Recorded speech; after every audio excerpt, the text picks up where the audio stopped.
In this video, you're going to learn whether you should offer free returns to your customers as an e-commerce business.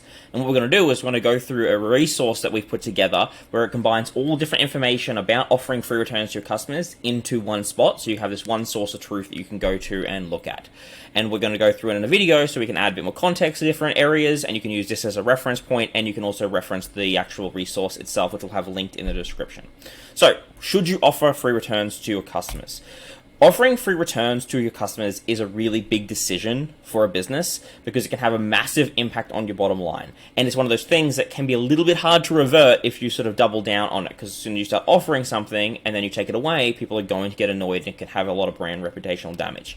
So we're going to actually go through here and make a good informed decision about whether you can actually offer free returns to your customers, whether it's right for your business or whether it's not. So what do we mean by free returns?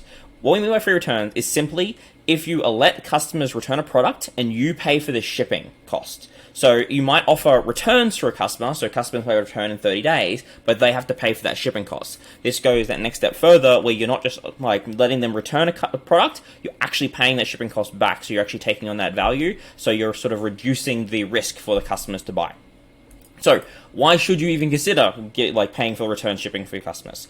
Honestly, the main reason you would even consider this is that the sales you're going to generate through increased conversion rates and lifetime value are going to be higher than paying for the returns themselves. There's the real equation here is that this is simply a math equation where it's like, are we going to make more money by offering this to our customers or not? If you don't, then you shouldn't be offering this to your customers. So the two ways it goes about this, like we talked about, is your conversion rates and your lifetime value. When you're going through and you offer free returns, all you're doing is you're reducing the risk for a customer. So the customer goes in and says, hey, I want to buy this product, but I'm not sure if it's right for me. I'm not sure if it's going to live up to what they've said on the product page. I'm not sure if it's going to look the same. And there's a risk, especially when you're buying online. Customers can't feel the product. They can't see it, physically see it in person. So they're sort of getting a window through your actual website. Offering free returns allows you to say, hey, if you buy this product and you're not happy with it, there's zero risk on you. There's no financial risk. You're not just going to be able to get your money back, but you're also going to be able to not have to pay for the shipping to return it back to us. So again, it's just a risk reduction factor for your business. And most customers will look at a free returns and want free returns on their products, especially these days in the hyper-competitive world of direct consumer. Most companies are offering free returns. So if you don't, it can have a negative impact when the customer actually goes back to look at your return. Now, take this with a little pinch of salt here, depending on what industries you're in. If you're in an industry, say like pharmacy, where we have a client in pharmacy, returns aren't a massive deal for them because most of the stuff they're selling is consumable products, right? So customers get something, they're going to consume it, they're not going to return their pills, for example. But if you're in something like luxury fashion or in clothing, then that's somewhere where a lot of customers are going to be like, hey, I'm not sure about my sizing. I'm not sure if the product's going to feel right or it's going to look good on me. All those different questions people are in their head, people are going to want to return things more. So the impact on conversion rate will be affected by the industry you're in and the customers that you're at for it. But other than just conversion rate, the other big part is lifetime value. So this is a part that a lot of people don't really get when looking at it because conversion rate really makes a lot of sense, right? So someone goes to buy something, they're nervous about it, you offer them free returns, then they'll complete the transaction. Lifetime value is it's harder to measure than conversion rates, but has a massive impact by offering free returns. When you offer free returns to someone, or someone has a great experience returning a product, 92% of people will return. So if you imagine, if you go to a place, they buy a product and they get the wrong size of a shirt or a pair of clothing, and then they go to return it and you say, hey, yeah, no worries, it's $20 return shipping on top of like a $45 product. That person's going to get a sour taste in their mouth. And they're going to be like, well, fine, I'm never buying from you again. I'm going to go buy from somewhere else. Actually going to have returns. So having this really seamless return experience where the person just feels like you guys are on top of it, they get the product back, it's done, it can actually have a really positive impact on that person's ability to actually want to go back and repurchase from you. Otherwise, they'll just go somewhere else. Because online, there are lots of options. People can go anywhere and shop anywhere in the world. So if you don't have a great experience, they're just going to go somewhere else for it. Now, another part of this, which I really want to touch on, is the fact that when a customer has an issue with a product, so let's say that's not clothing, let's say it's like they've bought a sofa, for example, online, and they want to return it, and they're really worried, right? There's like a damaged sofa or something's wrong with it, and they're worried about the return experience, they've had bad experiences other places. When the person goes in there with the mindset they've got an issue, and you resolve it instantly, and you give them a great experience and make them feel like, hey, we're happy to do everything for you, a lot of those customers have issues end up turning into your biggest advocates. So this is one of those quotes from Winston Churchill. It's like, never let a good crisis go to waste. When an issue comes up, this is an opportunity for you to now go in, make a good experience, and then create a lifelong customer with that person. You really want to be thinking about customers, and we discuss this in some of our other blogs, think about not the order, but the actual lifetime value of that customer. We call it winning battles but losing the war. If you win the battle and don't get the return, then you've lost a lifetime customer. It doesn't make sense on an economic point of view over the long term. So this is another part of offering returns, and it makes it easier for your customer service team to deliver these great experiences rather than having to go back and forth with the customer. All right, but there are a few negatives of offering free returns. So we've talked about the positives here. There are definitely some negatives. Obviously, the main one is paying for the return shipping. If you currently get, say, 100 returns every month, instantly those 100 returns are now free. You're going to be paying for them. So you're instantly down in cash because now you're paying for returns that you wouldn't have paid for before. And on top of that, when you actually offer free returns, more customers will now return something. Because people who are on the fence about returning it, they're like, oh, I'm just not going to return it. It's going to cost me $20 in shipping or $10 in shipping. I'm not going to bother. I'll just keep it at home. Now those customers have no real incentive to not return it because you're now offering free returns. They're going to return those products. So your returns will increase. So you're now paying for the current returns you're getting, plus they're increasing returns, which sort of has this compounding effect on each other. The other thing you open yourself up to is more fraud. So when you offer free returns, you've basically lowered the barrier to entry to actually defraud your company, because now people can try to return something that they potentially worn, and now they don't have to pay for return shipping. So you open up for all these different frauds. And there are heaps of different versions of fraud. Like I said, people buying products and swapping them for fake ones is a big one. Some of these, like this one here, are generally not that big a deal for most businesses, but if you start growing and your brand starts becoming a lot bigger, it can definitely be affected, especially for luxury brands for it. Other one is wardrobing. This is another one that a lot of clothing brands struggle with, where people wear, say, a dress, and then they might go to an event or a party, wear it, and then try to return it with the tags back on. There's a heap of issues with this. Electrical goods, people removing components for faulty products. It just goes on, and there are heaps of different ones of here. But there are a few ways you can protect yourself by doing this. So the big part that I want to make a note here, though, with fraud is that, to be honest, this is annoying to say, but it's a sort of a component of it. If you are going to get people that try to rip you off, it's just a fact of life. And the bigger you get, the worse this problem's going to get. But you don't really need to get your emotions involved in this. Again, it's a mass equation. Sometimes this is just the cost of doing business, and these things here are sort of the stopgaps. You can try to fight against it, but you're never going to win. There are always people that are scumbags that are going to try to defraud it, and you don't want to make your battle against the scumbags make the experience for your actual customers that are going to buy from you and long-term customers. You don't want to make their experience a heap worse because you're trying to fight these scumbags over here. You'll end up losing that in the end, and the scumbags will just move on to someone else or just continue to defraud you for it. So again, I just want to make that note, because sometimes people get one fraud and they blow up and they lose tens of thousands of dollars over $100 fraud that they've got. It's just the cost of doing business sometimes. But like I said, there are a few ways you can get around this. Obviously, clear return policy with time frames and return conditions is a good one. So you honestly need to have your returns policy really filled out with the details to combat this, because otherwise they can try to use legislation and things against you to try to get these across. So having a clear return policy is a great one. Obviously, you need to have customer IDs and orders. If you're using Shopify, everything should come back to their Shopify order, and if it's not on there, or if they don't have an order, then they didn't buy from you, and you should just not return it. The other thing is don't put your return labels in the order. This is actually something that we used to do a lot, where we used to actually pack in an actual return delivery bag with the actual order on it and send it out. The amount of times that we got people just returning stuff and didn't put any details on there about who they are or what there was or anything like that. So we just got random packages turn up, and then people complain a week later, hey, where's my return? Like, dude, you didn't follow the instructions. The other thing is, though, people can try to return stuff, and if you have an automated return process internally, that allows people to sort of defraud you without even interacting with one of your team members, which again can just sort of go in favor of the defrauder. The other thing is taking photos of each order before they ship out. So this is a big one. Even for people like just are asking, say, hey, something was missing in my order, it allows you to go back and verify and say, hey, my fulfillment person just forgot to put it in. Here's the picture. We made a mistake. You know what I mean? It allows you guys have a lot more accountability on your side as well. Another big one here is delaying the refund until you've actually physically inspected the goods.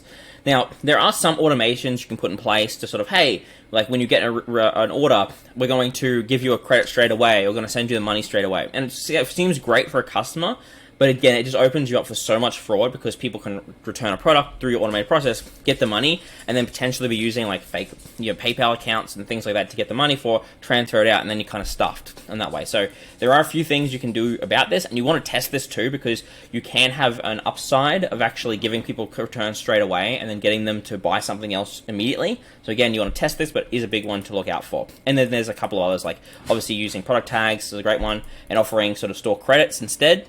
And then using fraud detection software. This one here, I find it to be a bit iffy. It's really hard to say what they actually are doing sometimes, and Shopify does have some good fraud detection built into it itself as well.